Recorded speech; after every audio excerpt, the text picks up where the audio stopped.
Good morning. It's 1 in the afternoon, but I've been running my eb3a off the fan, just running the fan off it. That's a constant, only 30 watts. The other fan's 100, but still that's continuous, non-stop. So I now got 83 coming in, 29 going out. I just got done charging my light. I've been doing this now for about 3 days. Um, I've cut my energy usage down quite a bit. That glare on there's a bad glare on there. Not too bad there. I've been cutting my energy usage down quite a bit. Last Sunday I was up at 10 kilowatts. You know, 100,000 watts used in pretty much one day. But I had fans running all the time, just stuff like that. So I cut all that out and started Monday. When I left to work, I shut all fans off. Only thing was running was the refrigerator and the water heater. I've turned this, shut everything off here.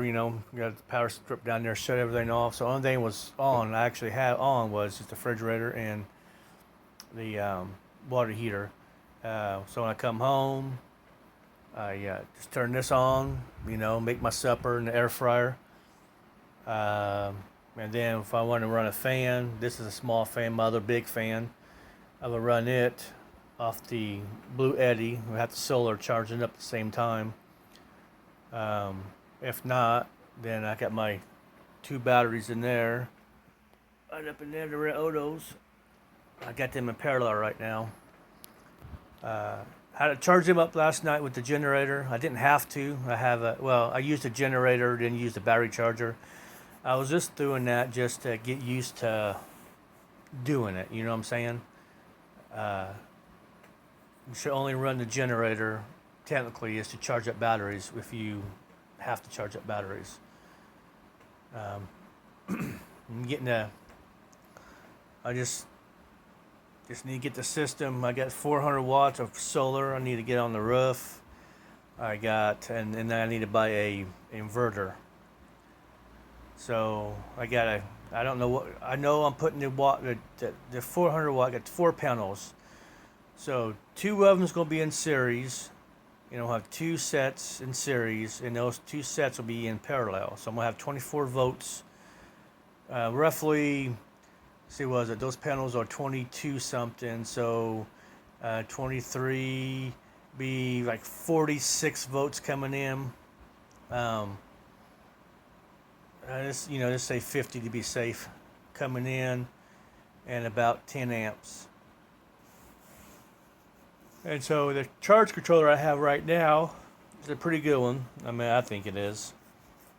All I need now is an inverter. So I'm thinking about running my batteries in series to make it 24 volts. Something just blew. And a big bang right at that window somewhere. Something happened. Yeah, I don't know, Saturn. I don't know what that was. My cat gets freaked out of noises like that, so she always comes and runs up here on the table. I don't know what that was. So I got transformer blue. You can't see out the window too. They still been letting fireworks off in this area every once in a while. What that was? Oh, that's kind of cool. Oh well, so I forgot train of thought. Put these batteries in series and run it at 24 volts into the inverter. But I need like 1,000 watt inverter to run my refrigerator. I'm trying to get my refrigerator off the grid. That's why I want off right now. It's off the grid. It's refrigerator. It's about 90 watts an hour. That's what I've been running. So I'm looking at 12. I'm talking about 1,200 watts. I need to cover for the nighttime, and then in the daytime when the sun comes out. I don't have the 3-day storage, but when I have to, I can run a battery charger on it and charge up the batteries. That's no big deal. But the charger that I'm wanting is from EcoFlow. Eco Worthy, and it's a 12 volt inverter, but it's a inverter slash charger. So you can plug it in, you can run it like a normal inverter, or you can plug it into a generator and charge your batteries. So I don't know, I really don't know how I'm going to do this. I'm all new to this, so. Quick thing, yep, been running eb3a for the last 3 days off a fan, and it's been doing pretty good. It's not hot, I mean, it's blowing out a little hot air, but it hasn't shut off, so I really don't know what the deal was, why it kicks off when it's higher voltage. So I haven't tried running my batteries. I charged at 12 volts yesterday, so I got in series now, so if I ever run low, I will do that. But that's a quick thing. I'm just trying to figure all this out. I do know that I'm bringing my solar in through the window there. Do have a board there.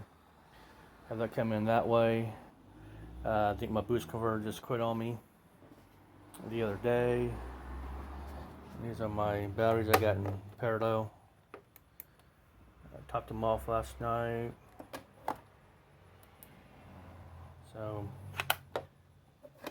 topped them off with the battery charger and the generator, and that's pretty much it. So I put this main up to the window, and then I put the two boards, the two little plastic pieces on the table, the board on top, and the generator is nice and flowing out. It's not bent over anything. The generator that I use is this. I haven't talked a whole lot about it when I first got it. It is this. It is that one right there. I've had no issues with it. Well, only issue I have starting recently is the pull handle.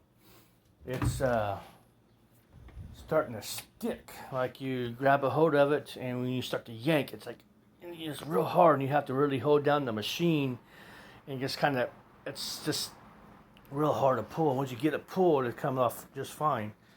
But it's getting past that stage. Just done that for last a few startups, so I really don't know what's going on with that. Oh well, but I'm gonna let it go. This to be a short one.